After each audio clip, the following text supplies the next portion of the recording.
Bueno, vamos a empezar, ¿sí? Señor, quiero darte gracias en esta mañana, Dios, porque sé que tú vas a hablar a nuestros corazones, vas a hablar a nuestras vidas, Señor. Permite, Señor, que no sean mis pensamientos, que no sean mis puntos de vista teológicos, Señor, sino que sea tu voluntad y tu palabra la que sea expresada en esta mañana, Señor. Utilízame como un instrumento, Señor, para edificar a tu pueblo, Señor. Que tu pueblo y yo mismo seamos edificados, Señor, que podamos comprender tu palabra. Y no solamente eso, Señor, sino que ayúdanos a ponerla en práctica, Padre. Te pedimos esto en el nombre de Jesucristo, Señor. Guíanos y háblanos, Padre. Te lo pedimos en el nombre de nuestro Señor Jesucristo. Voz de Dios y no de hombre. Te lo pedimos, Señor, en el nombre de Jesús. Amén. Bien, hermanos, hemos estado, si recordarán, la semana pasada terminamos el libro de los, el capítulo 3 del libro de los Hechos. ¿Recuerdan qué historia tuvimos ahí? Era acerca de un cojo que estaba sentado a la puerta de la hermosa. Y pasan Pedro y Juan y le dicen, él está pidiendo limosna y le dice, no tenemos oro ni plata, pero lo que tengo te doy. En el nombre de Jesucristo levántate. Y tomándolo del brazo lo levantó. Y aprendimos de esa historia, hermano. Dice que este cojo, después de que él es levantado y empieza a caminar, nunca había caminado de más de 40 años, empieza a brincar y a saltar, y lo primero que hace es entrar al templo de Dios. Y esto nos enseña que en el nombre de Jesucristo, nosotros por naturaleza somos cojos en cuanto al andar de una manera digna como Dios nos ha llamado. Dios nos hizo a su imagen y semejanza y nos creó para que caminemos conforme a esa imagen que Él nos creó. Pero nuestra naturaleza pecaminosa nos impide andar como Él quiere. Pero en el nombre de Jesús hay poder para andar como Él quiere que andemos. Y lo vimos en este hombre. Y esto causó una revuelta, hermanos, en Jerusalén. Dice que Pedro y Juan se pararon en el pórtico de Salomón. Y estaban ahí enseñando al pueblo. Y el hombre que había sido sanado estaba junto a ellos. Y la gente estaba asombrada. Quiero que vean ustedes ese panorama. Está en el templo. Hay más de 3,000 personas. Están todos congregados. Todo el mundo conocía que ese hombre estaba siempre sentado a la puerta del templo pidiendo limosna. Y ahora, por primera vez en su vida, ha podido entrar de la mano de Juan y Pedro a adorar al Señor. Totalmente restaurado. No había manera de dudar de ese milagro. Era un milagro insólito. O sea, no había manera de poner en duda, por cuanto ese hombre siempre estuvo pidiendo limosna a él. Ahora bien, ellos están en el pórtico de Salomón. ¿Qué nos trae a memoria el pórtico de Salomón? Hermanos, fue el mismo lugar donde estuvo Jesús en Juan capítulo 10. Y usted va a encontrar que allí el Señor está enseñando. Y dice la Escritura que los fariseos, los que se oponían al Señor, le dijeron, ¿hasta cuándo no nos seguirás turbando? Dinos de una vez si eres el Cristo. Ellos necesitaban saber. Y el Señor le dice, muy tranquilo, le dice, os lo he dicho, pero no queréis escuchar. Y os lo he dicho por medio de las señales que he hecho. O sea, no es que le dijo, yo soy el Cristo y soy el Mesías. No. Él estaba haciendo obras de las cuales estaban profetizados que Él era el Mesías, el Salvador, el que venía a rescatar, a redimir, a pagar el precio por su pueblo que estaba perdido. Ahora bien, vean este escenario. Jesús le dice esto, Él es el Cristo, Él es el Mesías. El cumplimiento de este cojo que ha sido sanado está en Isaías 35, cuando dice que el cojo saltará y se alegrará.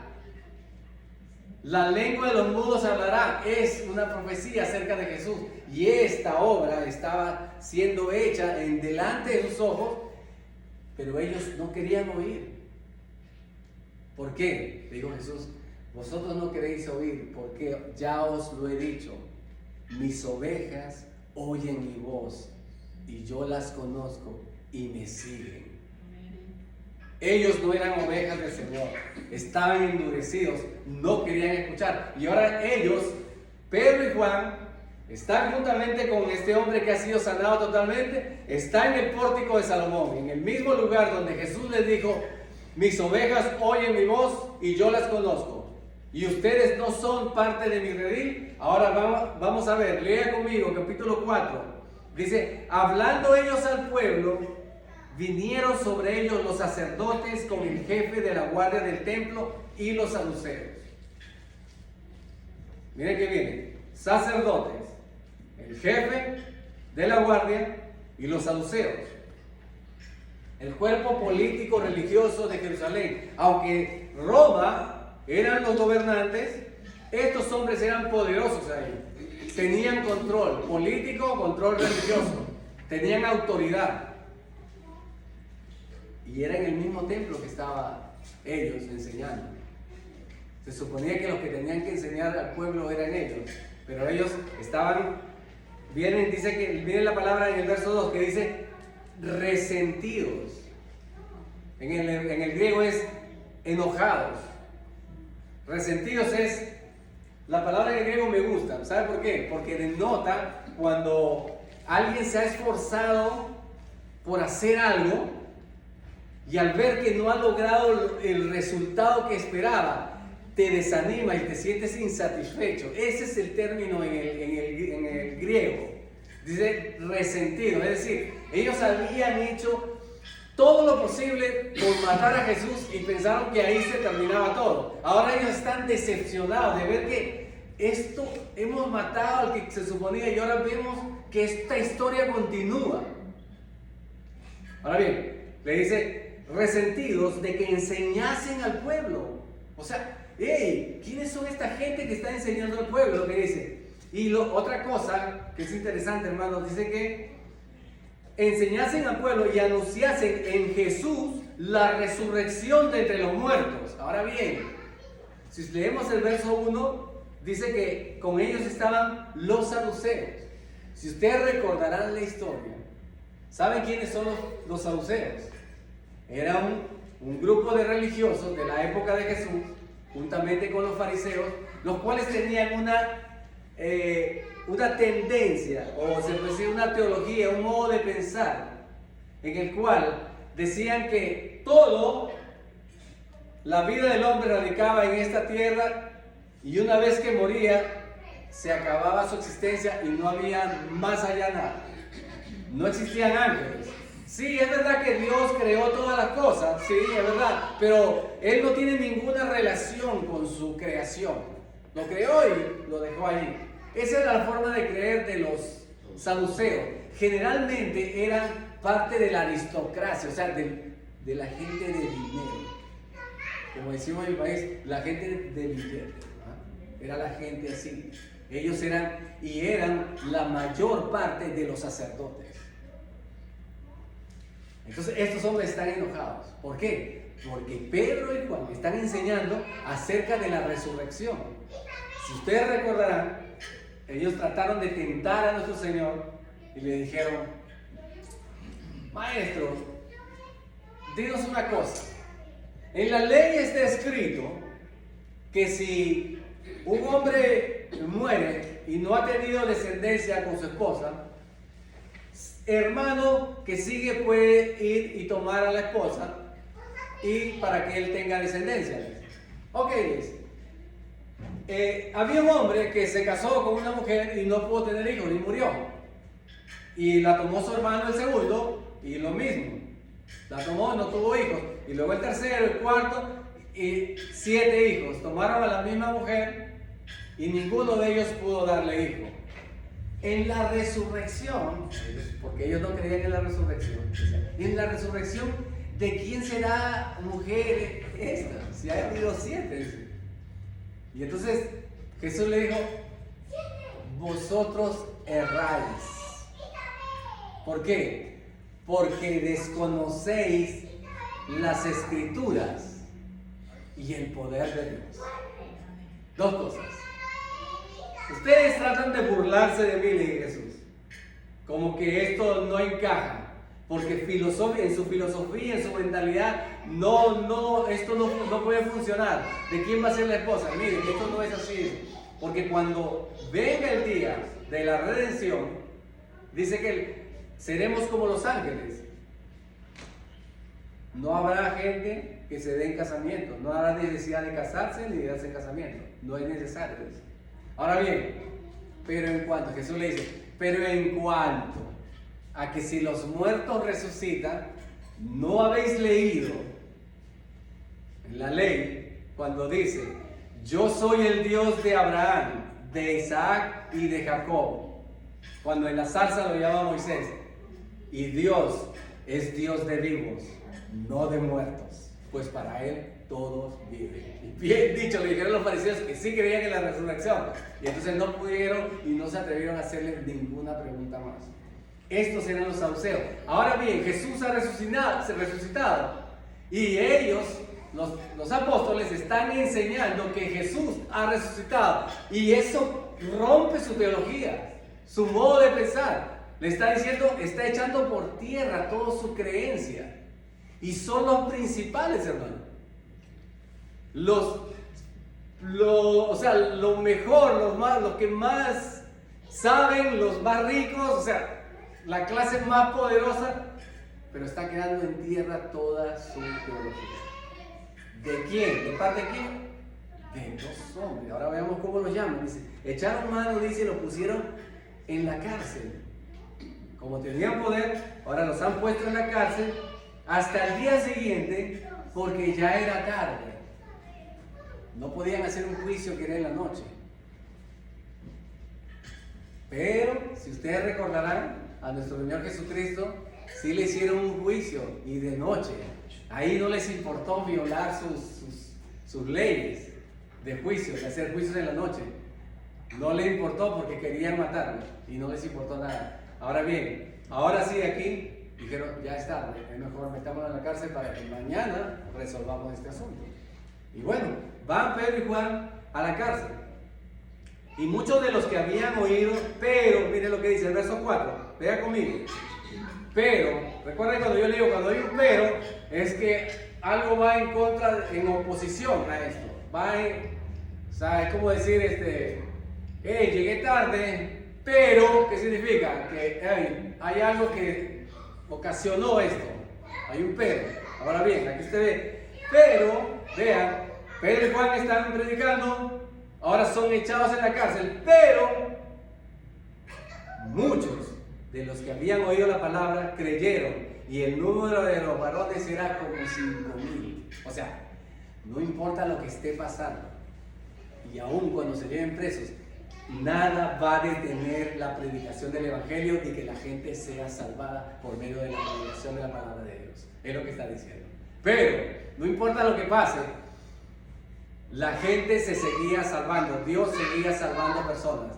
Y cuando dice un número de 5,000, ¿qué les recuerda, hermanos? Sí, como Dios alimentó con 5 panes y 2 peces a 5,000, y sobraron 12 cestas de comida. O sea, ¿qué quiere decir esto, hermano? ¿Qué nos enseña? ¿Por qué dice el número 5,000? ¿De qué nos habla la Biblia? De que Dios puede alimentar y saciar esa necesidad humana que hay. Y tiene tanta abundancia que aún sobra para más gente. Eran 5,000, usted dice, qué maravilloso, son 5,000 personas que se han convertido. Sí, pero Dios tiene más aún. Hay para más. Amén. En la casa de mi Padre hay abundancia de pan. Ahora bien, vean, luego dice, aconteció al día siguiente, ya amanece, ¿no?, que se reunieron en Jerusalén los gobernantes, los ancianos y los escribas, y el sumo sacerdote Anás y Caifás y Juan y Alejandro y todos los que eran de la familia de los sumos sacerdotes. ¿De qué está hablando aquí, hermanos? De lo conocido como el Sanedrín. Un grupo de 70 líderes, que eran los líderes religiosos, están ahora reunidos para ver en qué va a terminar este asunto. Y juntamente con ellos, no solamente están ellos, porque mira, dice que están el sumo sacerdote, Anás, Caifás, que es su suegro, que ya no era sacerdote, perdón, Anás era el suegro de Caifás. Y Juan y Alejandro, familia de los sumos sacerdotes. Ahora bien, vean esta escena, hermano. Fíjense. Verso 7. Vean conmigo. Y poniéndoles en medio le preguntaron: ¿con qué potestad o en qué nombre habéis hecho vosotros esto? ¿De qué está hablando? De la sanidad del paralítico. ¿En qué nombre? ¿Con qué autoridad han hecho esto? Acuérdense una cosa. Si vamos al libro del sexo, de Éxodo, dice la Escritura que si se levanta profeta entre vosotros y hace una señal o prodigio, como la que han hecho, y lleva a adorar a dioses falsos, tal profeta, aunque haya hecho el milagro, debe ser muerto, porque está desviándolo al pueblo a adorar dioses ajenos que sus padres no habían conocido. Entonces lo que ellos pretendían es que si Pedro y Juan decían que adoraran a otro Dios, pues ¿en qué nombre? Para inmediatamente poder matarlos. Ahora miren lo que dice la respuesta, ¿verdad? Vean. Poniéndoles en medio le preguntaron: ¿con qué potestad? ¿En qué nombre habéis hecho esto vosotros? Y entonces Pedro, lleno del Espíritu Santo, les dijo: gobernantes del pueblo y ancianos de Israel. Hermano, esto es interesante. ¿Por qué? Vean a Pedro. Ustedes recordarán que meses atrás había negado a su Señor delante de una criada. No es que fue delante de alguien principal o policías, no, era delante de una criada. Negó y maldijo con maldición no conocer a Jesús. Ahora está enfrente de los gobernantes principales. ¿Sí? No es lo mismo que yo pueda hablar como decimos allá, con Juan Pérez, que venga el presidente o que vengan las autoridades, gobernadores, y estén delante de mí y me exijan una... Creo que uno empieza a temblar de miedo. Pero ahora vemos que él está lleno del Espíritu Santo, ha sido transformado en otra persona y ahora está hablando delante de gobernadores, de gente poderosa que podría hacer temblar a cualquier persona. Ahora bien, miren lo que le dice: puesto que hoy se nos interroga acerca del beneficio hecho a un hombre enfermo y de qué manera éste haya sido sanado. La palabra sanado, hermanos, ahí es curiosa, porque esa palabra es del griego soso, que significa salvación. Hija, tu fe te ha salvado. Esa es la palabra salvación, tiene que ver más con salvación. Ok, pero está hablando de sanidad también. Pero dice, utilizaron aquí, esa es la palabra que utiliza. ¿Por qué le digo esto? Porque después vamos a ver que cambia. Luego dice: puesto que hoy se nos interroga acerca del beneficio hecho a un hombre enfermo y de qué manera éste haya sido sanado, sea notorio a todos vosotros y a todo el pueblo de Israel que en el nombre de Jesucristo de Nazaret, a quien vosotros crucificasteis y a quien Dios resucitó de los muertos, por él este hombre está en vuestra presencia sano. Ahí utiliza otra palabra, que es sanidad, que es estar totalmente restablecido de una enfermedad o de algún... Entonces, no es la misma que usó para salvación. Pero vean eso, este hombre está en vuestra presencia sano, es en el nombre de Jesús, dice. Y este Jesús, ahora vean, hermano, porque esto es tremendo. Miren lo que dice: este Jesús es la piedra reprobada por vosotros los edificadores, la cual ha venido a ser cabeza del ángulo. Él está hablando del Salmo 110. La piedra que los edificadores desecharon ha venido a ser cabeza del ángulo. Está diciéndoles, hermano, hablándole en su idioma. Recuerda que ellos eran sacerdotes, escribas, eran conocedores de la ley. Ahora le está hablando con su mismo. Ustedes, yo les voy a hablar conforme a lo que ustedes saben. ¿Saben que el Salmo dice que la piedra que vosotros los edificadores rechazaron ha venido a ser la piedra angular o la cabeza del ángulo. Es decir, la piedra más importante. Sin ella no se puede empezar a construir. Ha tomado un salmo para decir que Él es el Mesías, que Él es el Salvador. Verso 2, hermano, esto es tremendo. Vea cómo dice: y en ningún otro hay salvación, porque no hay otro nombre bajo el cielo dado a los hombres en quien podamos ser salvos. Amén. Hermanos, eso está claro, hermano. No hay otro nombre en quien nosotros podamos ser salvos. No hay ningún mediador, lo dice Pablo, entre Dios y los hombres, sino Jesucristo, hombre. Es el único mediador. Ahora, vean, ¿qué aprendemos de todo esto, hermanos? De que tenemos en nosotros el poder para poder hablar delante de autoridades sin temor. Jesús se los había prometido, ¿lo recuerdan? Cuando le dijo: y cuando sean presentados delante de reyes o gobernantes, no penséis cómo en vuestra defensa, porque en esa misma hora os será dada la palabra. ¿Sí recuerdan? Ahora bien, esto no nos indica que no debemos prepararnos, hermano, que no debemos estudiar. No, porque el Señor en el momento me va a dar la palabra. Me voy a parar aquí sin estudiar porque el Señor me va a dar la palabra. No es así, hermano. Esto no es para ociosos, hermano. ¿Sí? Uno pone su esfuerzo, pero en situaciones tales hay promesas como la que dijo el Señor. Dice: ninguna arma forjada contra vosotros prosperará. ¿Sí? Ninguna arma forjada contra vosotros prosperará. Y tú condenarás toda lengua que se levante contra ti en juicio. Esa es la herencia de Jehová para sus siervos. Ellos estaban recibiendo esa palabra para condenar a todo aquel que se levante contra él en juicio. Estaban en un juicio y ahora están dando una palabra. Sí, ustedes han desechado a Cristo y Él es el único en quien hay salvación. Ese salmo dice que ustedes lo van a rechazar. Él ha resucitado y le ha dado completa sanidad a este hombre. Verso 13, mire cómo dice: entonces, viendo el denuedo, o sea, el valor de Pedro y de Juan, y sabiendo que eran hombres sin letras y del vulgo, se maravillaban y les reconocían que habían estado con Jesús. Hermano, dice así: cuando esos son hombres sin letras, o sea, estos no han estudiado, estos no han ido a la universidad con nosotros, nunca han estado, son gente común. Y del vulgo, la palabra, yo creo que les es conocida en el español, en el griego. Vulgo significa idiota. Ya saben de dónde viene esa palabra, ¿sí? Y nosotros de nuestro español. Significa una persona que no tiene, una persona ignorante, falta de conocimiento. Es lo que dice, esa es la palabra. O sea, ¿cómo estas personas?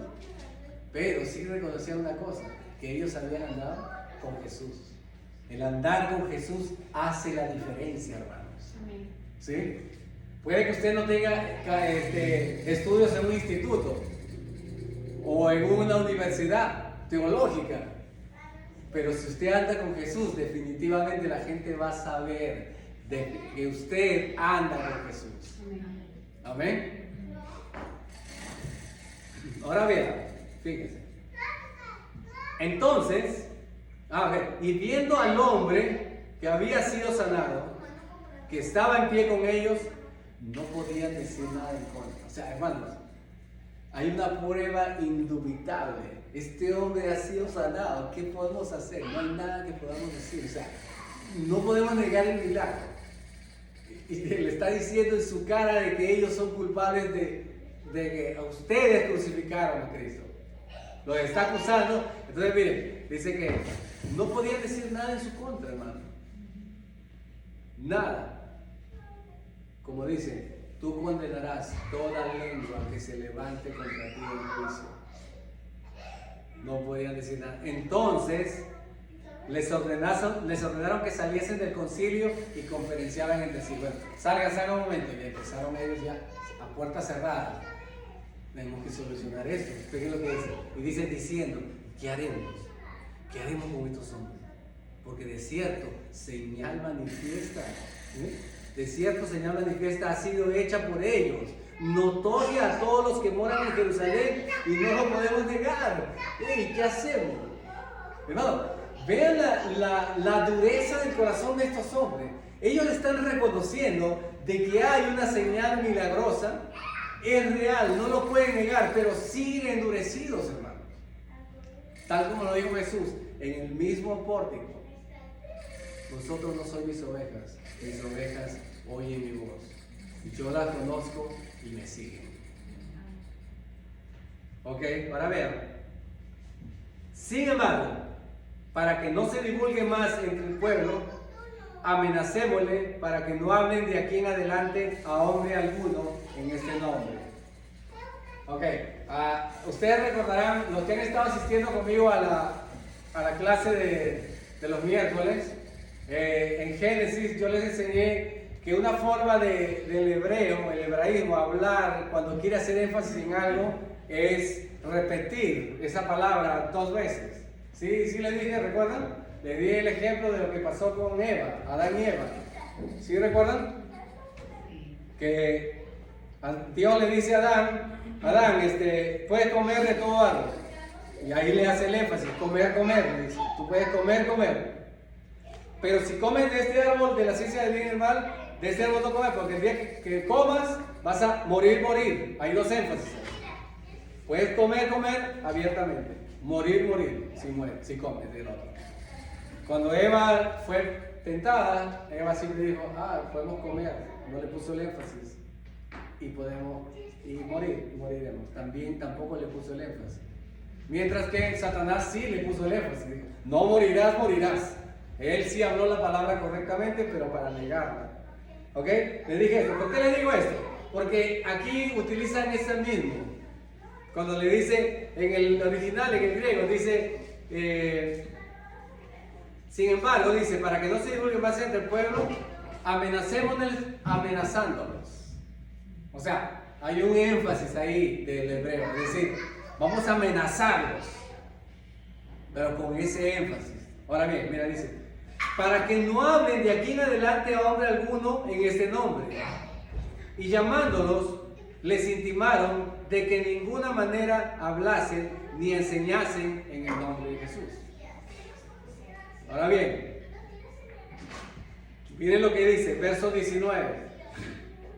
Mas Pedro y Juan respondieron diciéndoles, juzgad si es justo delante de Dios obedecer a vosotros antes que a Dios, porque no podemos dejar de decir lo que hemos visto y oído. Y ellos entonces les amenazaron. En el griego les amenazaron más todavía. Sí, es otra palabra, utiliza diferente, que significa amenazarlos más. Ya los habían amenazado bastante, ahora los volvieron a amenazar.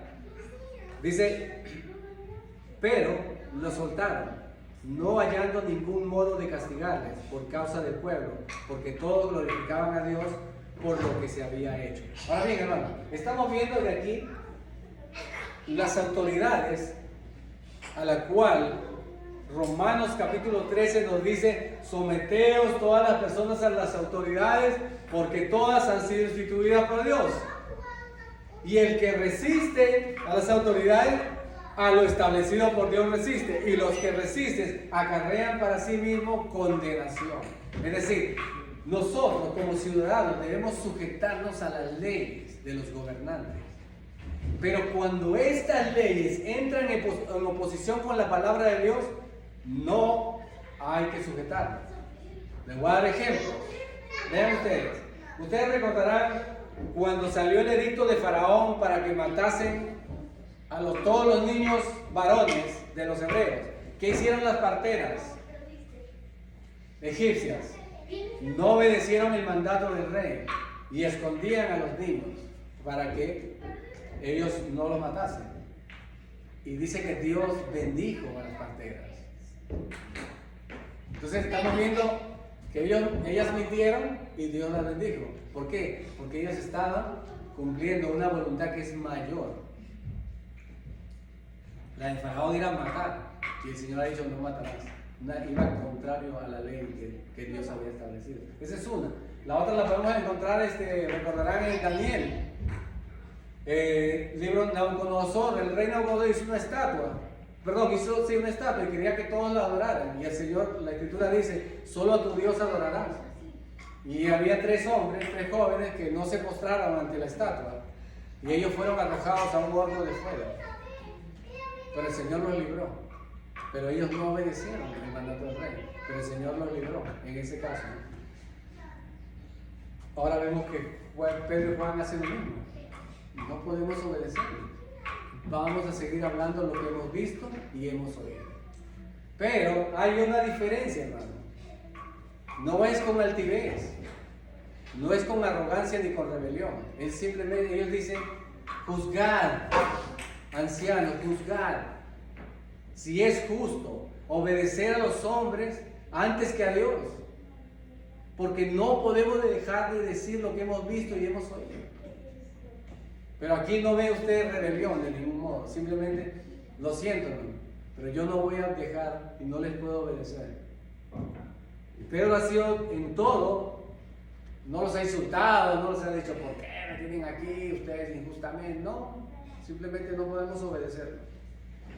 Les amenazaron y los soltaron, no habiendo ningún modo de castigarles por causa del pueblo, porque todos glorificaban a Dios por lo que habían hecho, ya que el hombre en quien se había hecho este milagro de sanidad tenía más de 40 años. O sea que era innegable, hermano, de decir de que este hombre no fue sanado, o que fue un invento o un truco, como ahora vemos en tantos espectáculos que se montan en la televisión, incluso de sanidades que cuestan. Es difícil de creer, no como las sanidades. Cuando Dios hace un milagro, en realidad es innegable. Nadie puede decir nada en su contra. Ahora bien, y puestos en libertad, vinieron a los suyos y contaron lo que los principales sacerdotes y los ancianos le habían hecho. Muy importante esto, hermano. Ellos salen de la cárcel, ¿a dónde fueron? A los suyos. ¿Con quién debemos andar nosotros, hermano? Con los nuestros. En situaciones difíciles, ¿a dónde debemos acudir? A nuestros hermanos. Son lo que estamos, los que tenemos el mismo sentir. Es lo que está diciendo aquí. Ellos fueron a los suyos. Y dice, y les contaron todo lo que los principales sacerdotes y los ancianos le habían dicho.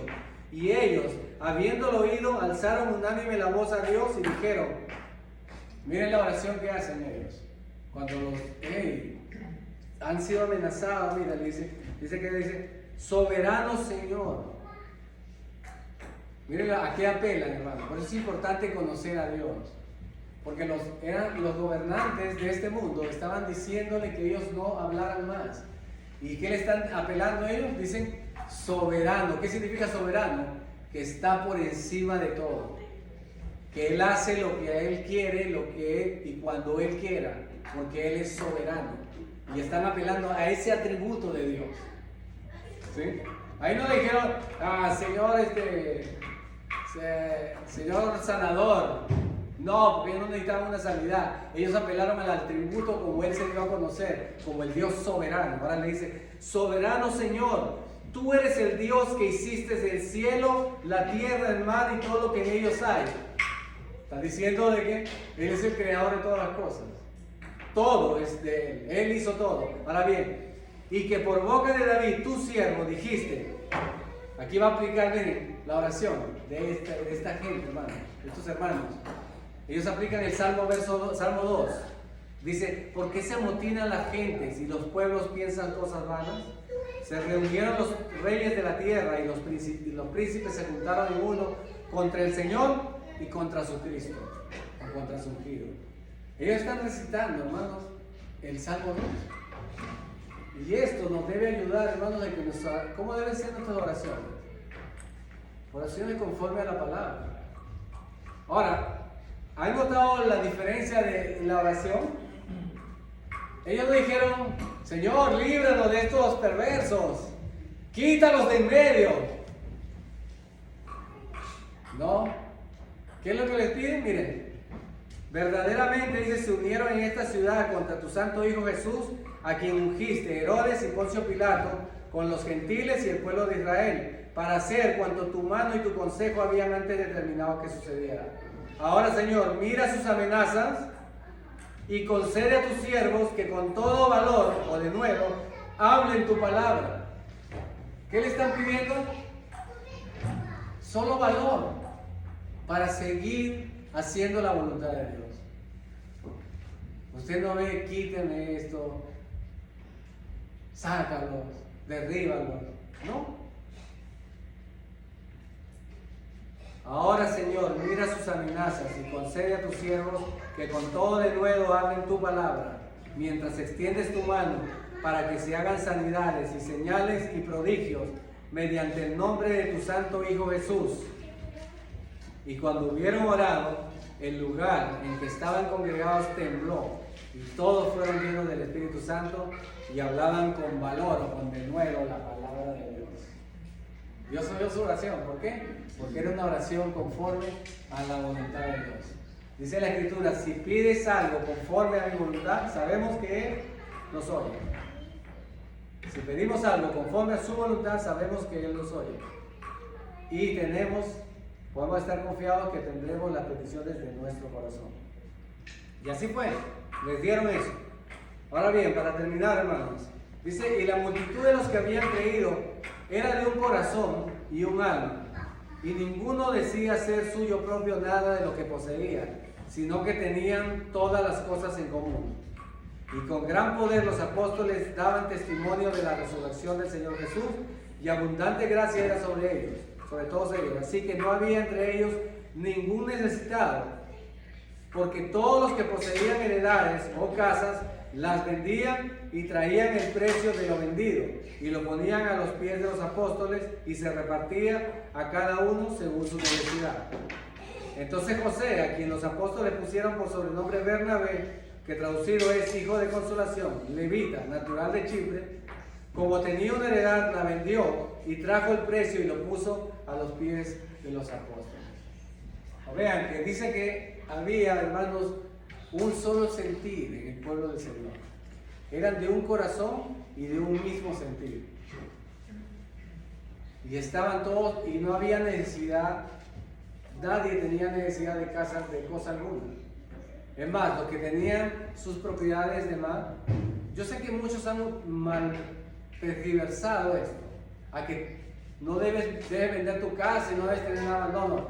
Aquí estamos viendo el ejemplo que Bernabé tenía 2 propiedades, ¿sí? Y vendió una de ellas. Y es por eso, y él la dio y lo trajo a los apóstoles. ¿Qué hicieron los apóstoles? Dice que los repartieron a los pobres de una vez. No es que se quedó, vamos a guardarlo en el banco para que gane intereses. No. Y dice que llevaban todo a los pies de los apóstoles, dice, y ellos lo vendían, traían el precio de lo vendido y lo ponían a los pies de los apóstoles, y se repartía a cada uno según su necesidad. Inmediatamente era repartido. No acumulaban riquezas. Ahora es interesante lo de Bernabé, hermanos. ¿Por qué? Porque Bernabé era un levita. Y sabe que los levitas debían recibir del pueblo de Israel. Sin embargo, ellos, en este caso vemos que él no está recibiendo, sino que está dando, está devolviendo, poniendo fin al servicio de los levitas, porque empieza un nuevo ministerio, según el orden, con un nuevo sumo sacerdote, según el orden de Melquisedec. Y otra cosa más que me llama la atención de esto, ¿saben qué es? A los levitas no tenían heredad. ¿Sabían eso? Ellos no recibieron heredad cuando fue repartida la tierra. El Señor le dijo, vosotros, no recibiréis heredad, porque yo soy vuestra heredad, le dijo el Señor. Entonces, y aquí vemos que el levita tenía sus propiedades, ¿y qué hizo? Reconoció y dijo, en realidad la heredad que yo tengo es del Señor, Él es mi herencia. Y él agarró y se despojó de todo lo que tenía para dárselo a la comunidad que necesitaba. Eso es un corazón, el corazón de una persona que se ha convertido, que ha entregado su vida al Señor. Es lo que vemos, como nos dijo la palabra del Señor cuando dijo, ¿A qué compararé al reino de Dios? Es semejante a un hombre que cuando encuentra un tesoro, dice, tapa otra vez y va y vende todo lo que tiene para comprar ese tesoro, esa tierra donde estaba el tesoro. Es decir, vendes todo, dejas todo, porque encontraste algo de más valor, hermano. Mi oración es que el Señor pueda hacernos ver que las cosas celestiales son de más valor que las cosas que tenemos aquí en este mundo, por las cuales a veces nos arraigamos, y podamos ser un poco más desprendidos de esto y ayudarnos los unos a los otros cuando estamos en necesidad, recordando que este mundo es pasajero. Otra cosa más que debemos aprender, hermanos, es el valor que nos da el poder estar llenos del Espíritu Santo para transmitir su palabra. Si no hablamos la palabra a otras personas, es porque simplemente no estamos llenos del Espíritu de Dios. Y el ser, se los he dicho, el ser lleno del Espíritu de Dios es lo que dice, es que la palabra de Cristo, esta palabra, more abundantemente en nuestros corazones, porque de la abundancia del corazón habla la boca. Entonces, hermanos, ¿qué les invito? A testificar acerca de Cristo sin temor, porque el Espíritu de Dios está con nosotros. Y Dios tiene pueblo aún que alimentar. Hay pan suficiente porque Dios con poquitos puede hacer mucho. Aquí vemos con 2 personas todo lo que hizo. Nosotros en las manos del Señor podemos hacer grandes cosas para el reino de Dios. O Dios puede hacer grandes cosas a través de nosotros para su reino. Amén. Entonces, Señor, yo te doy gracias por esta palabra, Señor. Te ruego que nos des ese valor para testificar tu palabra, Señor. Llénanos de la presencia de tu Espíritu Santo, Señor, para que podamos hablar sin temor ante autoridades, ante reyes, personas importantes, Señor. Que no tengamos temor. Que ellos reconozcan que, aunque no somos estudiados ni grandes, ellos vean que andamos contigo, Señor. Que definitivamente nosotros debemos andar con Cristo Jesús. También te pido, Señor, que de una manera especial, Señor, de que tú puedas darnos esa unidad, Señor, como iglesia, de orar juntos. Pero no orar por cosas que en realidad a veces caemos en la hipocresía, Señor, de orar por, qué sé yo, por los niños de África que están hambrientos, cuando en realidad, hermano, ellos estaban orando por una necesidad que estaban viviendo, estaban siendo amenazados y oraron por aquello en lo que estaban pasando. Permítenos ser, Señor, en nuestras oraciones transparentes, sencillos, Señor, que podamos hablar nuestras necesidades delante de ti, Señor, con acción de gracias, Señor, y reposar en ti. Ayúdanos a hacer este tipo de oraciones, Señor, declarando tu palabra, confiando en ti, Señor. Ayúdanos a ser honestos y sinceros, Señor, y llénanos, así como a ellos, del poder de tu Espíritu Santo. Así como tembló ese templo, Señor, todos fueron llenos del Espíritu Santo. Llénanos, Señor, que tiemble la tierra, los cimientos de esta tierra, Señor, a causa del poder de tu palabra. Te pedimos esto en el nombre de Jesucristo. Si tú aún no has aceptado la salvación que es en Cristo Jesús, te invito, hermano, amigo, que hagas esta oración, porque en ningún otro hay salvación, dice, porque no hay otro nombre dado a los hombres en quien podamos ser salvos, solo en Jesucristo. Así que te invito, amigo o amiga, si tú no has recibido al Señor, a que aceptes la salvación que es en Cristo Jesús. Amén y amén. Bien, hermanos, gracias por todo.